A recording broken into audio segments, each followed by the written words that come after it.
युवाओं को रोजगार देते थे उन पर इस चक्रव्यूह ने बजट में आपने इंटर्नशिप प्रोग्राम की बात करी और ये शायद एक मजाक। Friends are smiling but they are also scared. They are scared.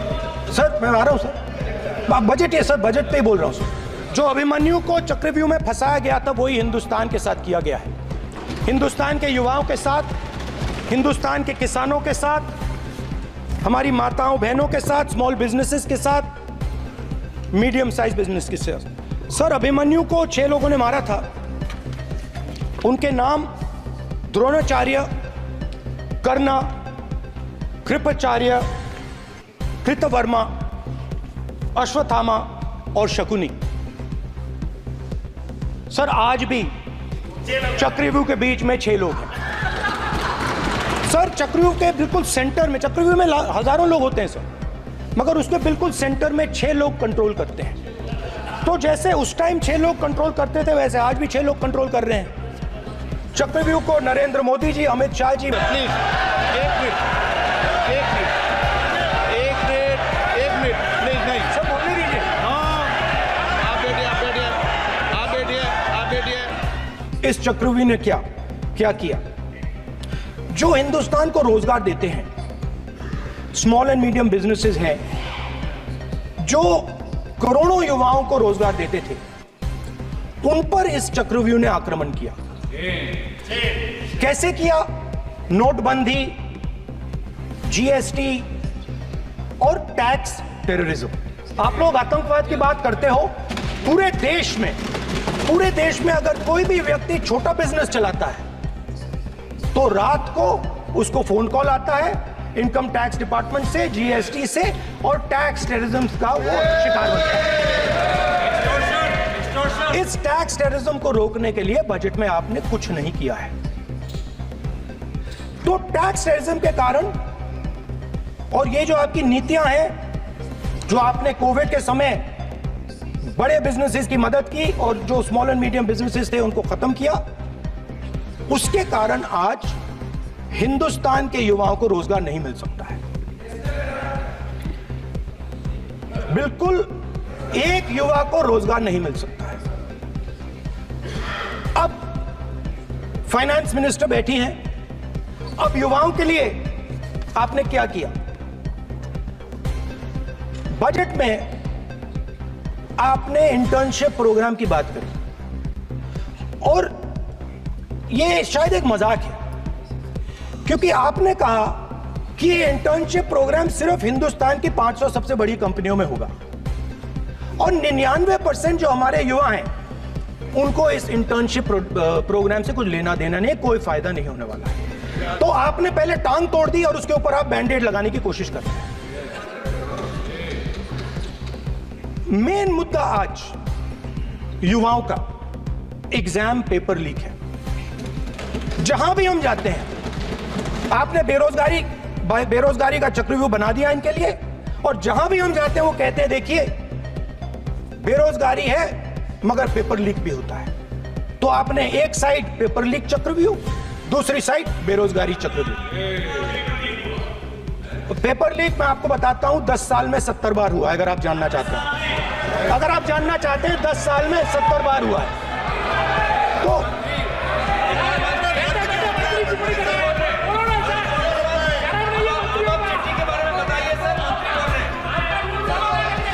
इस बजट में अग्निवीरों के पेंशन के लिए 1 रुपया नहीं है। आप अपने आप को देशभक्त कहते हो, मगर जब अग्निवीरों की मदद करने की बात आती है, जवानों को पैसा देने की बात आती है, तो बजट में आपको 1 रुपया नहीं दिखाई देता। उनकी पेंशन के लिए 1 रुपया आपने नहीं दिया। तो उनको आपने अग्निवीर के चक्रव्यूह में फंसाया। उसके बाद सर जो अन्नदाता हैं वो चक्रव्यूह से निकलने के लिए, आपके चक्रव्यूह से निकलने के लिए जो आपने बनाया 3 काले कानून, जमीन अधिग्रहण बिल को आपने कमजोर किया, उनको आप सही दाम नहीं देते हो।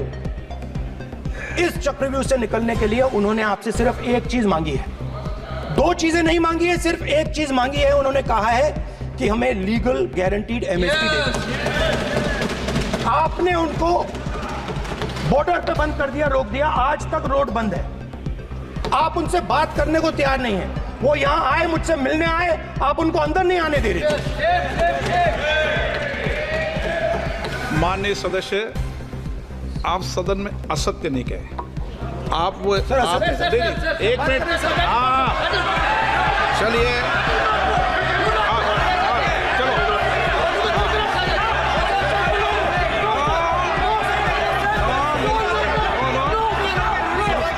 एक चीज मांग रहा है, लीगल गारंटीड एमएसपी। हमें लगता था कि ये कोई बड़ा काम नहीं है सर, ये इतना बड़ा काम नहीं है। हमें लगता था कि अगर सरकार बजट में इसका प्रोविजन कर देती, अगर बजट में इसका प्रोविजन कर देती, तो जो हमारे किसान हैं जो चक्रव्यूह में, आपके चक्रव्यूह में फंसे हैं, वो निकल पाते। ये हमारी थिंकिंग थी, मगर आपने नहीं किया। तो मैं यहां इंडिया गठबंधन के तरफ से गारंटी देता हूं कि हम ये काम करके दिखा देंगे। जो आपने अपने बजट में नहीं किया, वो मैं हिंदुस्तान के सब किसानों से कहना चाहता हूं, गारंटीड लीगल एमएसपी हम इस सदन में पास करके आपको देंगे। सर, मिडिल क्लास जो है वो शायद इस बजट से पहले प्रधानमंत्री को सपोर्ट करता था। जब प्रधानमंत्री ने कोविड के समय उनसे थाली बजवाई थी, तो उन्होंने दबाकर थाली बजाई, धड़ धड़ धड़ धड़ धड़, थाली बजा बजाई। हमें अजीब लगा, मगर प्रधानमंत्री ने मिडिल क्लास को ऑर्डर दिया तो मिडिल क्लास ने थाली बजाई। उसके बाद प्रधानमंत्री ने उसी मिडिल क्लास से कहा, मोबाइल फोन की लाइट जलाओ, और मोबाइल फोन की लाइट जली। मिडिल क्लास ने, पूरे हिंदुस्तान में मिडिल क्लास ने मोबाइल फोन की लाइट जला दी। अब इस बजट में आपने उसी मिडिल क्लास के एक छुरा पीठ में मारा, दूसरा छुरा छाती में, एक इधर मारा और एक इधर मारा। इंडेक्सेशन जो आपने कैंसिल की, वो पीठ में छुरा था, और जो कैपिटल गेन्स टैक्स आपने बढ़ाया, वो छाती में छुरा था। अच्छा, एक मिनट, आप ज्ञान मत बांटो उनको, वो ज्ञानी है। सर A1 A2 चलेगा सर, A1 A2।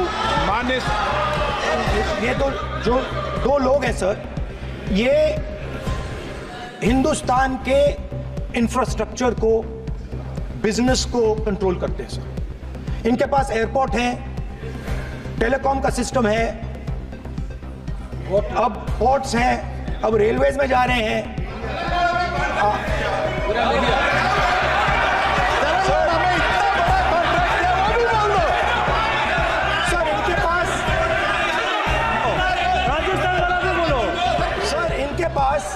हिंदुस्तान के धन की मोनोपोली है। तो सर, मैं समझ नहीं पा रहा हूं इनके बारे में मैं इंडिकेट कैसे करूं। इनके बारे में बोलना तो पड़ेगा सर। अगर आप हमें कहो कि इन दोनों के बारे में आप बोल ही नहीं सकते, तो वो तो हमारे लिए एक्सेप्टेबल ही नहीं है सर। हमें तो बोलना है। अब आप चाहते हो कि नाम ना ले, तो कोई और सिस्टम दे दीजिए हमें। आपको संसदीय कार्य मंत्री जी, please. No, I'm not giving. I'm not yielding. I'm not yielding. I'm not yielding. I'm not yielding. Sit down. I'm not yielding. I'm not yielding. Sit down. I'm not yielding. प्रधानमंत्री को I'm not yielding. Rajya Sabha बोला दिया, लोकसभा बोला दिया। I'm not yielding. Sit down. I'm not yielding. बातें करते हैं, parliamentary proceedings का रूल नहीं मानते हैं आप, स्पीकर को चैलेंज करते हैं आपको नियम मालूम नहीं है। इस सदन का सदस्य होने के नाते नियम जानना जरूरी है। नेता प्रतिपक्ष को सदन का नियम के बारे में पता नहीं है, ये बहुत दुख की बात है। हम लोग जो भी इस सदन का सदस्य है, नियम से चलता है। लोकसभा स्पीकर को चैलेंज करके आज सदन के नेता प्रतिपक्ष ने इस गरिमा को गिराया है। ऐसा नहीं चलता है। देश नियम से चलता है, सदन नियम से चलता है, संविधान से चलता है। ऐसा नहीं होता है।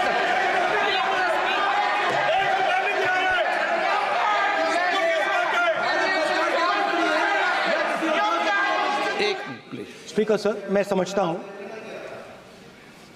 मंत्री जी को रक्षा करनी है, मैं समझता हूँ, नो प्रॉब्लम।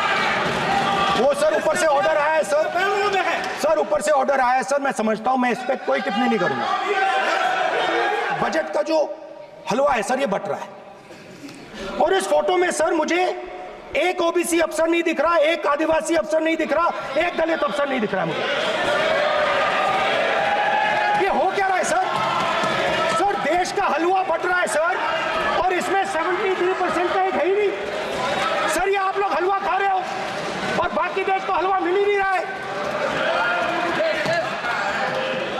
ठीक है सर, 20 अफसरों ने बजट को तैयार किया, हमने पता लगाया है। 20 अफसर, शांत हो जाइए प्लीज सर। 20 अफसरों ने, उनके नाम मेरे पास है, अगर आप नाम चाहते मैं दे दूंगा।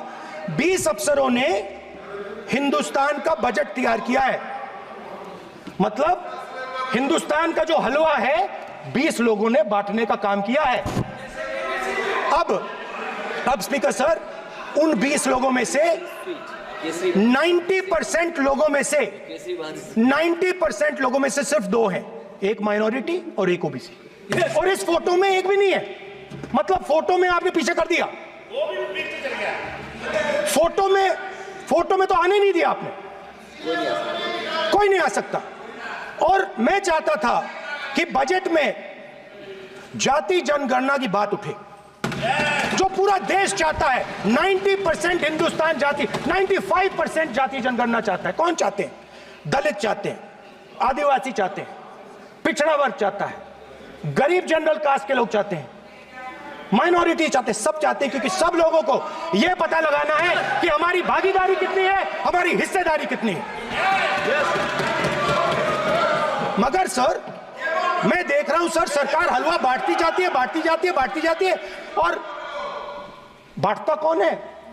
वही 2-3% लोग, और बंटता किसको है? वही 2-3% लोग। और बाकी हिंदुस्तान, 90% हिंदुस्तान देख। फाइनेंस मिनिस्टर मुस्कुरा रही हैं, कमाल की बात है।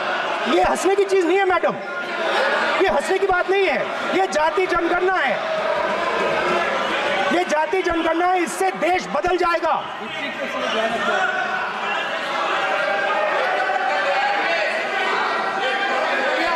आपके प्रधानमंत्री की कॉन्फिडेंस को हमने उड़ा दिया। मतलब आपके प्रधानमंत्री भाषण में आ ही नहीं पा रहे। और मैं आपको एडवांस में बता देता हूं, मेरे भाषण में कभी नहीं आएंगे सर। अरे सर, इसमें क्या गलती है सर? एक बात बताइए,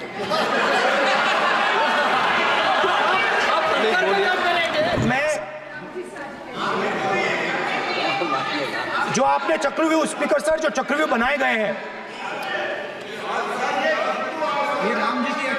नहीं, कोई अपमान नहीं किया मैंने, कोई अपमान नहीं किया। मैं कर नहीं सकता कभी, जिंदगी भर मरने तक मैं अपमान नहीं कर सकता। क्या बात कर रहे हो आप?